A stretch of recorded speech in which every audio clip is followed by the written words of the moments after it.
Hello dear students, once again welcome to the chemistry lecture. ફરી એકવાર કેમિસ્ટ્રીની આ દુનિયામાં તમારું સ્વાગત છે. આપણે લોકો ધોરણ 12 ચેપ્ટર નંબર 4 એટલે કે કેમિકલ કાઇનેટિક્સ ગુજરાતીમાં કહીએ તો રાસાયણિક ગતિકી કરી રહ્યા છીએ. એમનો આજે 13મો લેક્ચર છે. 14મો લેક્ચર છે. રાઈટ? આજે આપણે આ લેક્ચર આગળ વધારીએ એ પહેલા લાસ્ટ લેક્ચરની ચર્ચા કરી તેમાં આપણે બહુ સરસ મજાનો એક દાખલો ગણ્યા હતા અને સાથે સાથે ઉદ્દીપકનો ઉપયોગ કરીએ તો એ કઈ રીતે વર્ક કરતું હોય એની ચર્ચા બહુ સરસ રીતે ટૂંકમાં કરી ગયા છે. આજનો આપણો ટોપિક છે એ છે અથડામણ અથવા સંઘાતનો સિદ્ધાંત. હવે આ ચેપ્ટરની શરૂઆતમાં ક્યાંક એકાદી વાર આવો શબ્દ આવ્યો છે ત્યારે મેં એવું પણ કીધું હતું કે આપણે આ ચેપ્ટરમાં અથડામણની અથવા સંઘાતની થિયરી ભણવાની થશે. હવે બેઝિકલી ક્વેશ્ચન એ છે કે ભાઈ અથડામણ અથવા સંઘાત, ટૂંકમાં સંઘાત થવો એટલે અથડાવું, એનો સિદ્ધાંત અહીંયા ભણવાનો છે. પણ પ્રશ્ન એ થાય કે ભાઈ આમાં કેમિસ્ટ્રીમાં એ અથડામણ અથવા સંઘાતના સિદ્ધાંતની જરૂર શું પડે અથવા કઈ રીતે છે, તો એ બધી જ વસ્તુ આપણે આ થિયરી ભણવાની છે. આમ જો તો એકદમ ઈઝી થિયરી છે, કાંઈ એમાં બહુ વધારે છે નહીં. રાઈટ? સૌથી પહેલી વસ્તુ, અથડામણનો સિદ્ધાંત મેક્સ સ્ટ્રોઝ અને વિલિયમ લુઈસ નામના સાયન્ટિસ્ટ આપ્યો છે. અથડામણનો સિદ્ધાંત કોણે આપ્યો છે? તો કે મેક્સ સ્ટ્રોઝ અને વિલિયમ લુઈસ નામના સાયન્ટિસ્ટ આપ્યો છે. એટલે ક્યાંક આ માહિતી વાળો પ્રશ્ન થઈ ગયો, એમસીક્યુ, કે ભાઈ અથડામણનો સિદ્ધાંત કોણે આપ્યો છે. રાઈટ? તો એ આપણને અહીંયા પહેલા મુદ્દામાંથી જવાબ મળે એમનો કે ભાઈ મેક્સ સ્ટ્રોઝ અને વિલિયમ લુઈસ.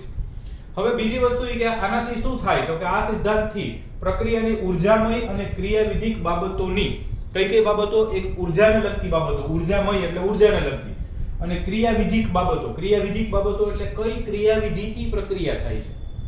આપણે ઓર્ગેનિકના ચેપ્ટરમાં ભણ્યા કે ભાઈ મિકેનિઝમ આવ્યું હોય, 3 સ્ટેપમાં થાય, પહેલા સ્ટેપમાં થાય, બીજા સ્ટેપમાં થાય, ત્રીજામાં થાય, અમુક પ્રક્રિયા 2 તબક્કામાં થાય.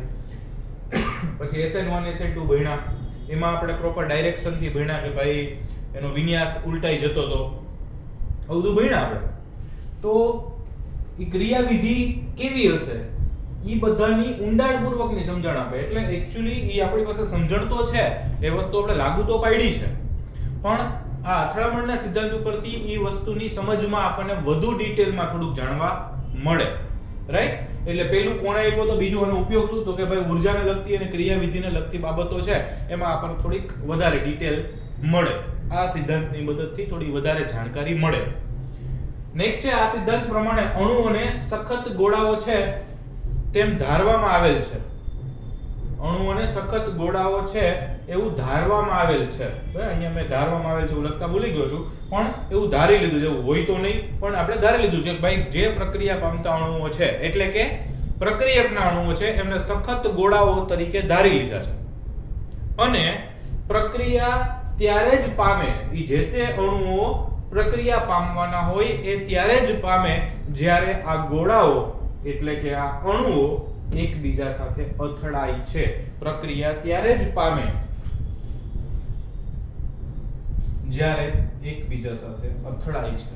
એનો મતલબ કે અથડાયા વગર પ્રક્રિયકના અણુઓ કે જેને આપણે અહીંયા ગોળાઓ તરીકે ધારીએ છીએ, જ્યાં સુધી પ્રોપર અથડામણ નહીં અનુભવે ત્યાં સુધી પ્રક્રિયા પામશે નહીં. એટલો મતલબ કે નિપજ મળશે નહીં. એનો મતલબ એવું ખબર પડી કે ભાઈ નિપજ મેળવવા માટે, પ્રક્રિયા થવા માટે અથડામણ જરૂરી છે. એનો મતલબ કે હવે ખબર પડી કે અથડામણ અથવા સંઘાતનો સિદ્ધાંત શું કામ જરૂરી છે. તો કે તો બેઝિક નીડ થઈ, જે આજે આપણને ખબર પડી કે ભાઈ ઈ બેઝિક નીડ છે કે ભાઈ પ્રક્રિયકના અણુઓમાંથી નિપજના અણુઓમાં રૂપાંતર પામવું હોય તો ઈ પ્રક્રિયકના અણુઓ વચ્ચે અથડામણ થવી જરૂરી છે. ફાઇન? ઓકે. અને આ અથડામણ ઉપરથી પ્રતિ સેકન્ડ, પ્રતિ એકમ કદ એટલે કે અમુક ચોક્કસ એકમ કદ ધારી લીધું છે, એમાં દર સેકન્ડ, પ્રતિ સેકન્ડ એટલે પ્રતિ સેકન્ડ પ્રતિ એકમ કદમાં થતી અથડામણની સંખ્યાને, કેટલી અથડામણ થઈ છે, ચોક્કસ એકમ કદ ધારી લીધું છે, એમાં 1 સેકન્ડમાં કેટલી અથડામણ થઈ છે એ અથડામણની સંખ્યાને એની અથડામણ આવૃત્તિ Z કહેવાય. અથડામણ આવૃત્તિને શેના વડે દર્શાવશું? તો કે Z વડે. રાસાયણિક પ્રક્રિયામાં પ્રતિ સેકન્ડે પ્રતિ એકમ કદમાં થતી અથડામણની સંખ્યા એને કહેવાય અથડામણ આવૃત્તિ Z. રાઈટ? રાસાયણિક પ્રક્રિયાના વેગને અસર કરતું અન્ય પરિબળ છે ઈ સક્રિયકરણ ઉર્જા છે. આપણે વેગને લગતું ચેપ્ટરનું નામ જ રાસાયણિક ગતિકી હતું. બધી થિયરીમાં આડકતર રીતે આપણે વેગને લગતી જ અભ્યાસ કર્યો. અમુકમાં વેગ અચળાંક સ્વરૂપે, અમુકમાં વેગના સમીકરણ, અમુકમાં પ્રક્રિયાના ક્રમ, પણ છેલ્લે તો વેગ જ આવે ને. તો પ્રક્રિયાના વેગને અસર કરતું હજી એક પરિબળ છે સક્રિયકરણ ઉર્જા, જેના વિશે આપણે ઓલરેડી આરએનએ સમીકરણમાં ભણ્યા. ગઈકાલે આપણે ઉદ્દીપકનો ઉપયોગ કર્યો એમાંય ભણ્યા, બરાબર. એટલે એ અહીંયા આપણે ચર્ચા નથી કરવાની, તો ખાલી આપણે યાદ કરાયું. બીજું એક પરિબળ છે એ સક્રિયકરણ ઉર્જા પણ છે, પણ જે આપણે ઓલરેડી એની ચર્ચા આપણે આરએનએ સમીકરણમાં અને ઉદ્દીપક વાળા ટોપિકમાં કરી ગયા છે, એટલે એ અહીંયા આપણે કંઈ ડિસ્કસ કરવાનું નથી. ઓકે, ચલો ફરી એકવાર આના મુદ્દાઓ લઈ લઈએ કે ભાઈ અથડામણનો સિદ્ધાંત કોણે આપ્યો? તો કે મેક્સ સ્ટ્રોઝ અને વિલિયમ લુઈસ. આ સિદ્ધાંત છે એ ઉર્જામય અને ક્રિયાવિધિક બાબતોની વધારે ઊંડાણપૂર્વકની સમજણ આપશે. બીજો મુદ્દો થયો.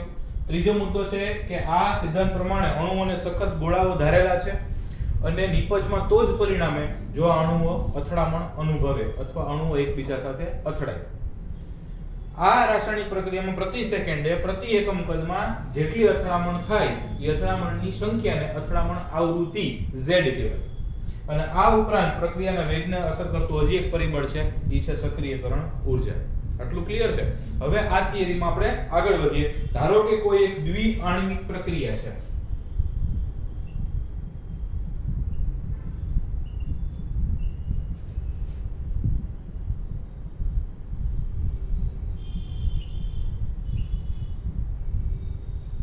A + B એમાંથી નિપજ મળે છે. ધારો કે કોઈ એક દ્વિઆણ્વીય પ્રક્રિયા છે અને A + B એટલે દ્વિઆણ્વીય કીધું છે, બે અણુઓ વાળી પ્રક્રિયા કીધું છે, એટલે આપણે બે લીધું A અને B. નિપજ જે મળવી હોય એ મળે, રાઈટ. C કયો અથવા નિપજ કયો કોઈ વાંધો નથી, આપણે A અને B થી મતલબ છે. તો આવી કોઈ એક દ્વિઆણ્વીય પ્રક્રિયા છે અને આ પ્રક્રિયાના વેગનું એક સમીકરણ થશે કે આ પ્રક્રિયાનો વેગ શેનાથી મળશે? તો કે વેગ is equal to ZAB into e upon RT. આવું એક સૂત્ર થશે. આને સપોઝ હું સમીકરણ નંબર 1 આપી દઉં. અમને સમીકરણ નંબર 1 આપી દઉં કે વેગ બરાબર ZAB into e upon RT થાય. આવું કંઈક સૂત્ર આવ્યું કે સર પણ થોડુંક જુદું આવ્યું. અહીંયા આ થિયરીમાં આ લખવાનું થશે. ઓકે, તો પ્રશ્ન છે સર આમાં એક વેગ તો સમજ્યા, E આપણને ખબર છે, E એટલે સક્રિયકરણ ઉર્જા, R વાયુ અચળાંક, T તાપમાન, બધું ખબર. એક નથી ખબર ZAB. તો ZAB શું છે? તો કે જ્યાં ZAB પ્રક્રિયક A અને B ની અથડામણ આવૃત્તિ છે.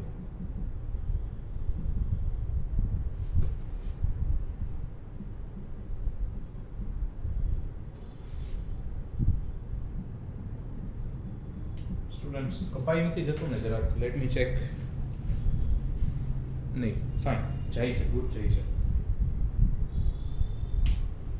ઓકે, અને અથડામણ આવૃત્તિ છે, અને અથડામણ આવૃત્તિ છે ની કિંમત કેટલી હશે? તો કે જેમની ઉર્જા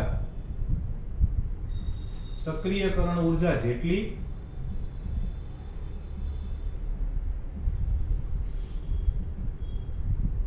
કે તેથી વધુ છે. અથડામણ આવૃત્તિ છે, એ અથડામણ આવૃત્તિની ઉર્જા કેટલી છે? તો કે એની ઉર્જા છે એ કાં તો સક્રિયકરણ ઉર્જા જેટલી અથવા તો એનાથી વધુ છે, રાઈટ. આ અથડામણ આવૃત્તિની વાત છે. ZAB કંઈક નવું આવ્યું હતું, એ A અને B ની અથડામણ આવૃત્તિ છે એ ખબર પડી, અને એની વેલ્યુ સક્રિયકરણ ઉર્જા જેટલી અથવા એનાથી વધુ છે. આ પણ ક્યાંક જે છેલ્લું વાક્ય લખ્યું છે, બરાબર, એની ઉર્જા કેટલી હોય તો કે સક્રિયકરણ ઉર્જા જેટલી કે તેથી વધુ હોય. આ પણ ક્યાંક અંદરથી મસ્ત MCQ બનાવો હોય તો સરસ બની શકે. ઓકે, હવે આ સમીકરણ છે એમને આરએનએ સમીકરણ સાથે સરખાવો. સમીકરણ 1 ને આર્હેનિયસ સમીકરણ શું છે ભાઈ? તો કે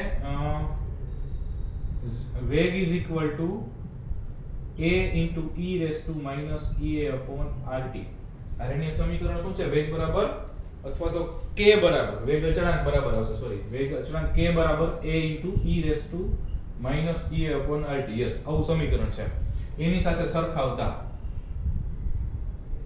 અને કમ્પેર કરીએ. સમીકરણ 1 જે મળ્યું છે એમને આની સાથે સરખાવીએ તો તમે જોવા જાવ તો k વેગ e upon RT, તો કે અહીંયાથી એના એટલી ખબર પડે કે ZAB ને આર્હેનિયસ અચળાંક A સાથે સંબંધ ધરાવે છે.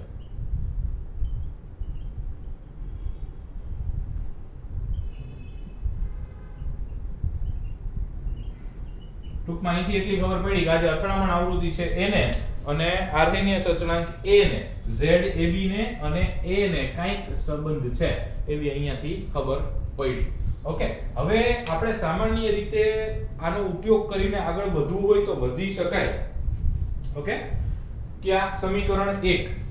ઓકે, તો સમીકરણ 1 છે ઈ અણુઓ, સાદા અણુઓ અથવા સ્પીસીઝ. સ્પીસીઝ એટલે કણ.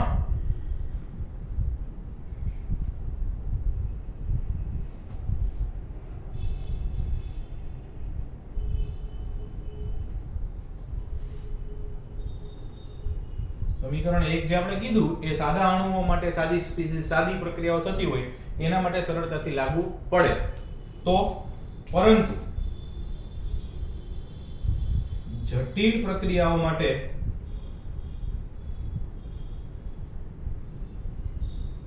નોંધપાત્ર વિચલન જોવા મળશે.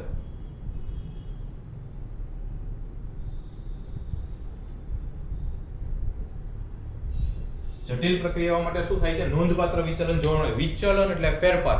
મતલબ સાદી પ્રક્રિયા હશે તો તમારે જે મૂલ્ય મેળવવું છે એના ઉપરથી મળી જશે. પણ જટિલ પ્રક્રિયાઓ હશે, કોમ્પ્લેક્સ રિએક્શન્સ, જટિલ પ્રક્રિયાઓ હોય, વિચિત્ર પ્રક્રિયાઓ હોય, એના માટે નોંધપાત્ર વિચલન. વિચલન એટલે એના કરતા ફેરફાર છે. મળવું જોઈએ એના કરતા ક્યાંય ને ક્યાંય જવાબ મળે, જુદા જવાબ મળે છે. તો પ્રશ્ન એ થાય કે કેમ આવું?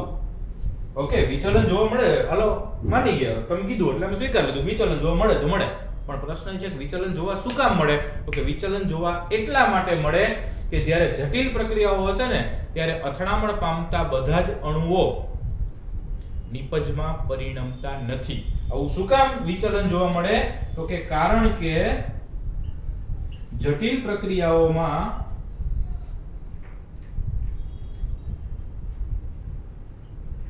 અથડામણ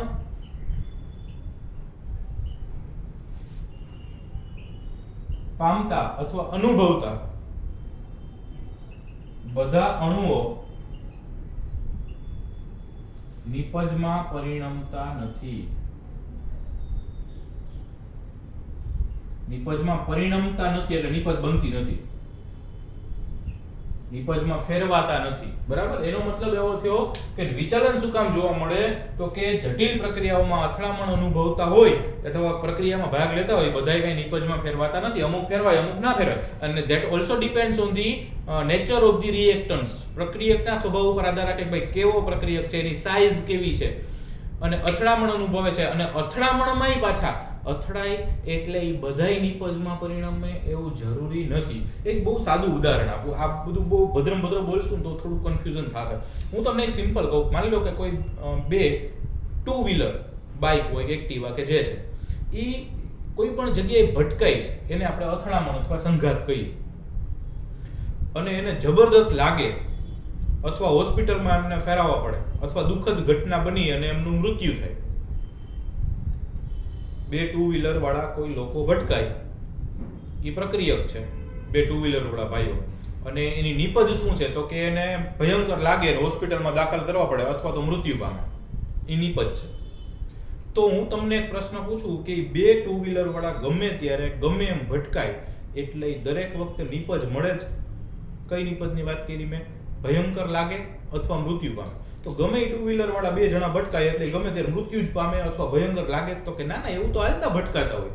અમુક વખતે ભટકાઈ હોય ખબર ના પડે, અમુક વખતે જરાક ભોગવો પડે, અમુક વખતે પોતે પડે, અમુક વખતે બીજા આજુબાજુ વાળા બે ત્રણ ને પાડે, અમુક વખતે લાગે, છોલાય, ઓછું લાગે, વધારે લાગે, તે ડિપેન્ડ્સ ને. કઈ દરેક વખતે બે ટુ વ્હીલર વાળા ભટકાય એટલે સીધા કઈ ભયંકર લાગી જાય ને જોરદાર દાખલ કરવો પડે ને એવું ન થાય. ક્યારેક પડે, ક્યારેક નાય પડે, ક્યારેક ગોબા પડે, ક્યારેક પોતે પડે, કીધું ને બરાબર છે. લાગે, ક્યારેક છોલાય, ક્યારેક વધારે લાગે, માથામાં લાગે, હાથ પગમાં લાગે, હાથ પગ ભાંગે, મૂંઢમાં વાગે, કેટલી બધી પ્રકારની શક્યતાઓ છે.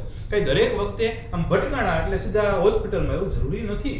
એમ અહીંયા એવું જ છે, ભટકાણા એટલે કઈ સીધી નિપજ મળી જાય એવું જરૂરી નથી. એ ભટકાવા માટે હોસ્પિટલમાં જ મોકલવા હોય તો નિપજ જ જોતી હતી. બે ટુ વ્હીલર વાળા કેવા તો કે પ્રોપર ગતિથી ભટકાય, ધીમે ધીમે 10ની સ્પીડથી હાલ્યા હોય તો ભટકાઈ દે, એમાં કાંઈ એને નિપજ ના મળે. ઓકે, એને એક સ્પીડથી ભટકાવવા જોઈએ, પ્રોપર ડાયરેક્શનમાં ભટકાવવા જોઈએ. એક ઊભો હોય પાછળથી બીજો ધક્કો મારે તો એક જણો ફગવાઈ જાય, બીજો તેમને ઊભો હોય એને કઈ જાજો ફેર ન પડે, પણ એ પ્રોપર ડાયરેક્શનમાં ભટકાવવા જોઈએ, પ્રોપર ઝડપથી ભટકાવવા જોઈએ, પૂરતી ઉર્જાથી ભટકાવવા જોઈએ. આમ બાજુમાં એમ જરાક અડી જાય તો એમાં કાંઈ એટલું બધું લાગે નહીં, આપણે જે નિપજ નક્કી કરી એવી ના મળે, રાઈટ. તો કહેવાનો મતલબ બસ એવું જ વિચાર લ્યો કે પ્રક્રિયકનું અણુ છે એ ટુ વ્હીલર વાળા જ છે ભાઈ, તો એનામાંથી નિપજ જોઈતી હોય તો દરેક વખતે કંઈ એમ ના મળે, એના માટેની ઘણી બધી શરતો છે, એ આપણે હજી આ થિયરીમાં આગળ ભણવાની છે. આટલું ક્લિયર છે? ઓકે. હવે અથડામણ અનુભવતા બધા જ અણુઓ નિપજમાં પરિણમતા નથી, એનું એક ઉદાહરણ દઉં છું, પછી આમાં આપણે આગળ ચાલશું. એની પહેલા આટલું એક બોર્ડ વર્ક લખી નાખો, રાઈટ.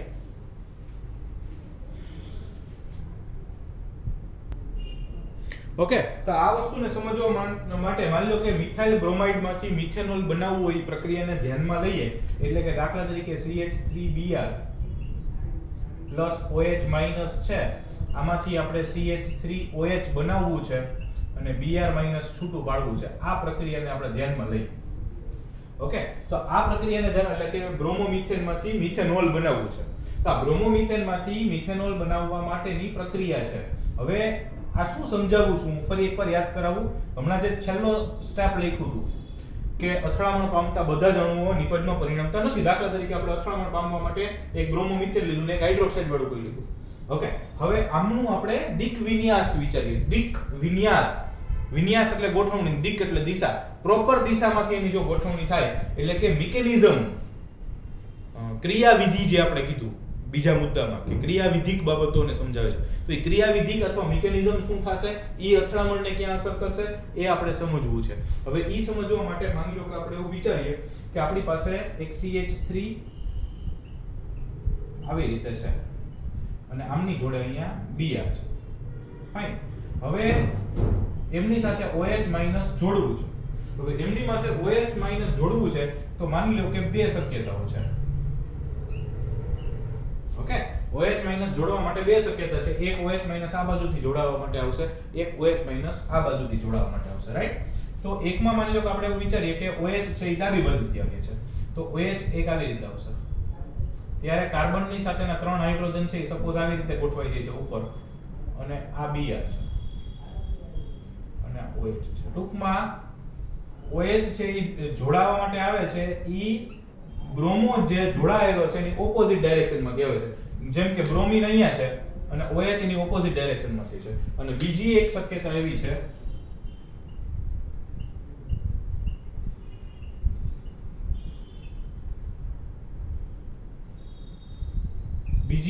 એવી છે કે OH- છે એ બ્રોમોની દિશામાંથી જ આવે છે. હવે અહીંયાથી આવશે એટલે શું થશે, તો કે એક માઈનસ આયન જાય છે, બીજો માઈનસ આયન જોડાઈ જશે.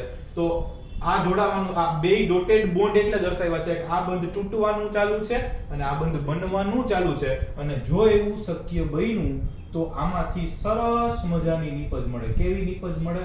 હા, સરસ મજાની. ઓકે, તો અહીંયાથી એક H, આ બીજો H, આ ત્રીજો H અને Br- છે એમને છૂટો કરી દીધો. જા તમ જીલે આપની જિંદગી. ઓકે, તો Br- પોતાની જિંદગી જીવવા માટે આગળ ચાલે છે. અને આ તો કે કન્ફ્યુઝનમાં હે, જાય તો જાય કહા. અહીંયા Br છે ને અહીંયા OH છે, ઈ એકબીજા હારે તો કે આમાં કતરાય, કારણ કે પોતે ઋણ આ ઋણ વચ્ચે તો કે અપાકર્ષણ. હાલો ભાઈ નીકળો, અહીંયા કઈ પ્રક્રિયા થતી નથી અને અહીંયા પ્રક્રિયા થાય એવું લાગતું નથી, આપણે ખાલી ખોટો ટાઈમ બગાડીએ છીએ એવું ઈ લોકોય કહે છે. હું કહું છું એવું જરૂરી નથી, તો અહીંયા પ્રેમથી લખી નાખવાનું કે નિપજ મળતી નથી. લાલ જો કરી ને, બાકી શું કરી, તો કે ભાઈ પ્રક્રિયક ઈ જ છે બંને. નિપજ એકમાં મળી, એકમાં ના મળી. કા તો કે બંનેની ગોઠવણી બદલાઈ ગઈ, બરાબર. બંનેના દિક વિન્યાસ, આમાં દિક એટલે દિશા, વિન્યાસ એટલે ગોઠવણી. આમાં આ દિશામાંથી ગોઠવણી થાય છે તો બન્યું, આમાં આ દિશામાંથી ગોઠવણી થાય છે તો ના બન્યું. તો આમાં તમે લખી શકો, આને કહી શકો યોગ્ય દિક વિન્યાસ. બની નિપજ છે. આને કહી શકો યોગ્ય દિક વિન્યાસ, આને કહી શકો અયોગ્ય.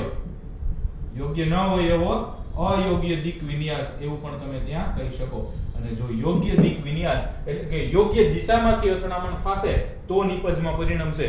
યોગ્ય દિશામાંથી અથડામણ નહીં થાય તો નિપજ મળી શકશે નહીં. એટલે કહું છું કે અથડામણ પામતા બે અણુઓ હતા એ આમાંય હતા અને આમાંય હતા, એક સરખા જ હતા. આમાં યોગ્ય દિશામાંથી અથડામણ પામ્યા તો નિપજ મળી, યોગ્ય દિશામાંથી અથડામણ ના પામ્યા તો નિપજ ન મળે. એનો મતલબ પ્રક્રિયામાં ભાગ લેતા દરેક અણુઓ જે અથડામણ અનુભવે છે એ અથડામણ અનુભવતા બધા જ નિપજમાં ફેરવાતા નથી. આ નિપજમાં ફેરવાના, આ નિપજમાં ના ફેરવાના. રાઈટ? અને હજી આના વધુ અસરકારક અભ્યાસ થઈ શકે. અથડામણ છે, અસરકારક અથડામણ છે, એનો વધુ અભ્યાસ થઈ શકે એટલે વધુ એક પ્રાચલ ઉમેરવામાં આવ્યો છે.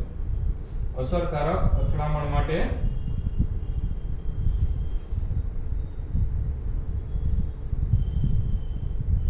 એક નવો પ્રાચલ ઉમેરવામાં આવ્યો છે. પ્રાચલ એટલે એક અવયવ, એક એવું પદ.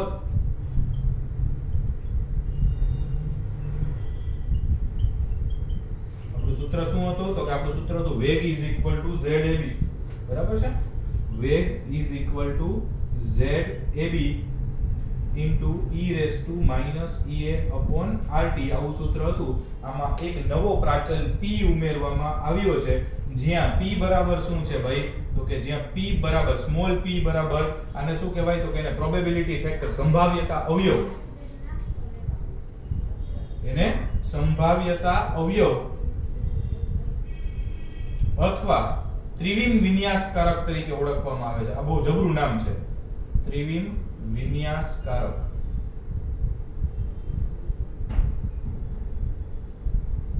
એ જે નવો પ્રાચલ ઉમેર્યો ને, નવો પ્રાચલ શું? તો કે નવો પ્રાચલ P સ્મોલ p અને એને સંભાવ્યતા અવયવ અથવા ત્રિવિમ વિન્યાસકારક તરીકે ઓળખવામાં આવે છે. અમુક જગ્યાએ આ રો જેવું પણ દેખાય એટલે ઘણી વખત અમુક જગ્યાએ આપણે રો પણ એનું પ્રોનાઉન્સિએશન કરતા હોય છે. Actually that is a symbol, one type of. Okay, that symbol is what? Okay, that is a probability factor. સંભાવ્યતા અવયવ છે અથવા ત્રિવિમ વિન્યાસકારક છે. ત્રિવિમ વિન્યાસકારકને ઇંગ્લિશમાં કહેવાય સ્ટેરિક ફેક્ટર. એને કહેવાય સ્ટેરિક ફેક્ટર. સ્ટેરિક એટલે આમ અવકાશીય પણ કહી શકાય તમે, રાઈટ? એને લગતું સ્ટેરિક હિન્ડ્રન્સ લાગે, અવકાશી અવરોધ લાગતો હોય. So that is steric factor. ગુજરાતીમાં એને કહેવાય ત્રિવિમ વિન્યાસકારક. ઓકે, આટલું એક આવ્યું છે. અને હવે આ બધો અભ્યાસ કર્યો, આગળનું જે બોર્ડ વર્ક હતું એમનો અભ્યાસ કર્યો, આપણે આ યોગ્ય દિશામાંથી અથડાય છે નથી અથડાતું એ જોયું. આના ઉપરથી અમુક આપણને ધારણાઓ મળી કે ભાઈ અથડામણ છે એને લગતી ધારણાઓ કઈ કઈ હોઈ શકે, શું હોઈ શકે, એ ભણીએ. ત્યાં સુધીમાં આ બોર્ડ લખી નાખો. ઓકે, તો આ જે આપણે અથડામણ જોઈ એમ અથડામણ સિદ્ધાંત મુજબ આજે આપણે ભણ્યા અથડામણ સિદ્ધાંત ભણ્યા એના મુજબ અસરકારક અથડામણ સક્રિયકરણ ઉર્જા અને યોગ્ય દિશામાંથી અણુઓનું અથડાવવું તેના પરથી નક્કી થાય છે. અસરકારક અથડામણ છે શું છે? તો કે અસરકારક અથડામણ બે વસ્તુથી નક્કી થાય, એક સક્રિયકરણ ઉર્જા અને બીજું યોગ્ય દિશામાંથી અણુનું અથડાવવું એના પરથી નક્કી થાય છે. અસરકારક અથડામણ કેમ નક્કી થશે? તો કે એક તો સક્રિયકરણ ઉર્જા કેટલી છે એના પરથી નક્કી થશે, અને બીજું યોગ્ય દિશામાંથી અથડાય છે એના પરથી અસરકારક અથડામણ કહેવાય. ફળદાયી સંઘાત કહેવાય ગુજરાતીમાં. અસરકારક અથડામણ અથવા ફળદાયી અથડામણ અથવા ફળદાયી સંઘાત, ટૂંકમાં જે નિપજમાં પરિણમે ને એને ફળદાયી સંઘાત કહેવાય, રાઈટ? અને એના આ બધા મુદ્દા ઉપરથી આપણને એટલી ખબર પડી. પહેલું, અથડામણના સિદ્ધાંત માટે જરૂરી બાબતો કઈ કઈ છે? તો કે પહેલું, પ્રક્રિયકના અણુઓ વચ્ચે અથડામણ અથવા સંઘાત થવો જરૂરી છે, આવશ્યક છે. જો પ્રક્રિયકના અણુઓ જ્યાં સુધી અથડાય નહીં, જ્યાં સુધી સંઘાત ના અનુભવે ત્યાં સુધી નિપજ ના બને. એટલે સંઘાત થવો જરૂરી છે. પહેલું, અથડામણ આવશ્યક છે. પહેલો મુદ્દો. કોની વચ્ચે? પ્રક્રિયકના અણુ વચ્ચે અથડામણ આવશ્યક છે.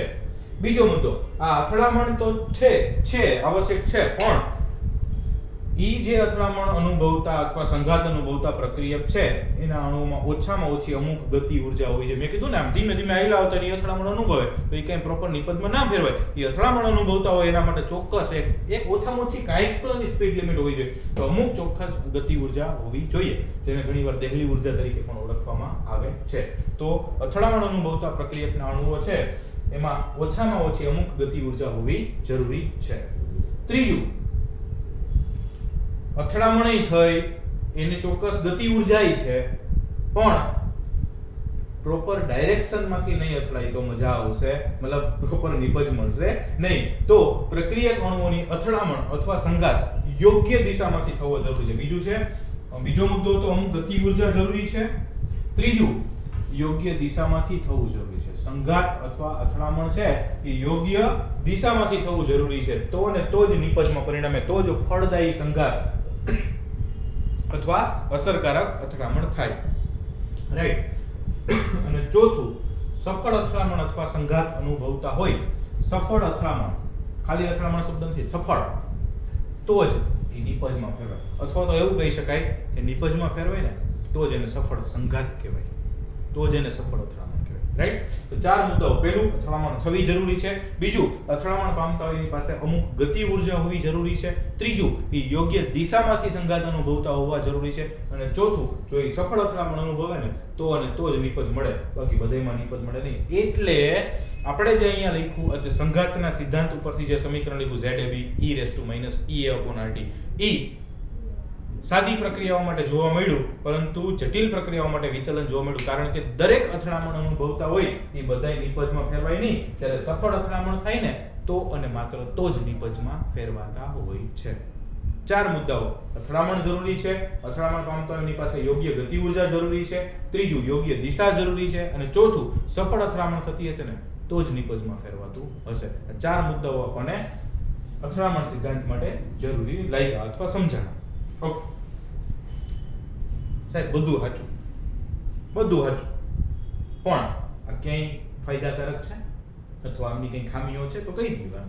કારણ કે બધું આખું કઈ છે એમ કે આમાં આ ખામી છે તો રહેવાનું. ઓકે, આનો ફાયદો શું? તો કે ફાયદાઓ ઘણા બધા. તમે ને હું શ્વાસ લઈ શકીએ છીએ, શ્વાસમાં ઓક્સિજન જાય છે, એનો ફાયદો છે. અથડામણ સિદ્ધાંતનો, સંઘાત સિદ્ધાંતનો ફાયદો છે. કારણ કે તમે વિચારો, વાતાવરણમાં હાઇડ્રોજન છે તો કે હા, વાતાવરણમાં નાઇટ્રોજન છે તો કે હા, વાતાવરણમાં ઓક્સિજન છે તો કે હા, વાતાવરણમાં કાર્બન છે તો કે હા. તો સિમ્પલ એવું થાત કે જો આ બધા મુદ્દાઓ જરૂરી ન હોત ને, અથડામણ, ચોક્કસ ગતિ ઊર્જા, ચોક્કસ દિશા, એવું જરૂરી ના હોત ને તો ગમે એ બે જણા, મતલબ ગમે એ બે તત્વો એકબીજાના સંપર્કમાં આવે એટલે પ્રક્રિયા થઈ જાય, નિપજ મળવા માંડે. જો આવું ન હોત, નિપજ તો ને તો જ મળે. જો અથડામણ થાય, ચોક્કસ ગતિ ઊર્જા સાથે અથડામણ થાય, પ્રોપર દિશામાંથી થાય અને સફળ અથડામણ થાય તો જ નિપજ મળે. બાકી ગમે એ બે જણા, બે તત્વો કે ગમે ત્યાં ભેગા થાય તો કઈ નિપજ બનવા ના માંડે. તો વાતાવરણમાં નાઇટ્રોજન, ઓક્સિજન, ગમે ત્યારે નાઇટ્રિક ઓક્સાઇડ બનવા માંડે, ગમે ત્યારે નાઇટ્રોજન ડાયોક્સાઇડ બની જાય, ગમે ત્યારે નાઇટ્રોજન ટ્રાયોક્સાઇડ બની જાય, ગમે ત્યારે હાઇડ્રોજન અને ઓક્સિજન ભેગા થઈને પાણી વરસવા માંડે, ગમે ત્યારે કાર્બન મોનોક્સાઇડ બનવા માંડે, ગમે ત્યારે કાર્બન ડાયોક્સાઇડ, કેટલા બધાય તત્વો ગમે ત્યાં એમોનિયા, નાઇટ્રોજન જોડે ગમે ત્યાં એમોનિયાની વાસ આવવા માંડે. આમ હાઈલા જતા અચાનક એમોનિયાની વાસ આવે, કાં તો કે જો ને નાઇટ્રોજન ભેગા થયા હશે. એવું ના હોય, એવું ના હોય. કેમ ન હોય? તો કે એમાં આ 4 શરતોનું પાલન ના થતું હોય એટલે આવું થતું નથી. બાકી તો જેટલો વાતાવરણમાં કાર્બન રહેલો છે ઓક્સિજનની હાજરીમાં સળગી જાય. બરાબર, કાર્બન સળગી જાય. બીજું નાઇટ્રોજન છે એ ઓક્સિજન હારે પ્રક્રિયા કરી નાખે. નાઇટ્રોજન તો કેટલો બધો છે આપણી પાસે, મેક્સિમમ છે ને તત્વ. તો નાઇટ્રોજન એટલો બધો છે, ઓક્સિજન છે, તો નાઇટ્રોજન ઓક્સિજન પ્રક્રિયા કરવા માંડે તો આપણને શ્વાસોશ્વાસ માટે પણ વાતાવરણમાંથી ઓક્સિજન મળત નહીં. કારણ કે નાઇટ્રોજન ઓક્સિજન પ્રક્રિયા કરી નિપજ બનાવી નાખે તો આપણા શ્વાસ લેવા માટે મુક્ત ઓક્સિજન અવેલેબલ બને નહીં. પણ છતાંય આપણા માટે અવેલેબલ ઓક્સિજન છે. શું કામ? તો કે નાઇટ્રોજન અને ઓક્સિજન છે ને એમની અથડામણ છે એ આ 4 શરતોનું પાલન કરતી નથી. એટલે વાતાવરણમાં રહેલા નાઇટ્રોજન ઓક્સિજન સંયોજાઈ જતા નથી. એટલે વાતાવરણમાં રહેલો કાર્બન સળગી જતો નથી. એટલે વાતાવરણમાં અચાનક ગમે ત્યાં એમોનિયા બનવા માંડતો નથી. એટલે વાતાવરણમાં ગમે ત્યાં પાણી બનવા માંડતું નથી. આ બધા જ એમના ફાયદાઓ છે જે તમારે બુકમાં જોઈ અને પ્રોપર વાક્ય રચના સાથે લખી નાખવાના રહેશે. રાઈટ? અને ખામી શું આમની? તો કે આમની એક જ ખામી છે. શું? તો કે આપણે આ બધું કર્યું ને એમાં અણુઓને ગોળા તરીકે કલ્પના કરી છે. આ બધું કર્યું એમાં આપણે અણુઓને ગોળા તરીકે કલ્પના કરી છે. હા, એ કી તો કરી હતી. તો શું? તો કે ગોળા તરીકે કલ્પના કરી છે ને બંધારણ વિશેની કોઈ માહિતી આપણને આપી નથી. બંધારણીય રચના છે, બધાયની બંધારણ અલગ હશે ને. બંધારણીય રચનાની કોઈ માહિતી મળતી નથી.